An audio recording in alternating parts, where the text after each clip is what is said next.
মহিলাদের সাদাস্রাব একটি সাধারণ বিষয় হলেও কিছু কিছু ক্ষেত্রে তা হতে পারে স্বাস্থ্য ঝুঁকির ইঙ্গিত। আসুন জেনে নেই সাদাস্রাব হলে কি কি সমস্যার সম্মুখীন হতে পারে। ১ নম্বর, ইনফেকশন বা সংক্রমণ হলে সাদা, ধূসর বা দুর্গন্ধযুক্ত সাদাস্রাব হতে পারে। চুলকানি, জ্বালাপোড়া ও অস্বস্তি দেখা দিতে পারে। ২ নম্বর, তলপেটে ব্যথা ও পিরিয়ডে অনিয়ম। সংক্রমণ ছড়িয়ে পড়লে তলপেটে ব্যথা ও কখনো কখনো অনিয়মিত মাসিক হতে পারে। ৩ নম্বর, দুর্বলতা ও রক্তশূন্যতা। দীর্ঘদিন অতিরিক্ত সাদাস্রাব দেখা দিলে শারীরিক দুর্বলতা, মাথা ঘোরা ও হিমোগ্লোবিন কমে যেতে পারে।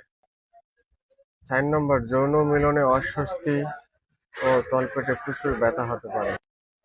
সংক্রমণ বা অতিরিক্ত সাদাস্রাবের কারণে যৌন মিলনে অস্বস্তি ও তলপেটে প্রচুর ব্যথা হতে পারে। এই সমস্যাগুলো দেখা দিলে দেরি না করে একজন গাইনি চিকিৎসকের শরণাপন্ন হওয়া অনেক জরুরি। ধন্যবাদ। ভিডিওটি ভালো লাগলে লাইক করবেন এবং শেয়ার করবেন।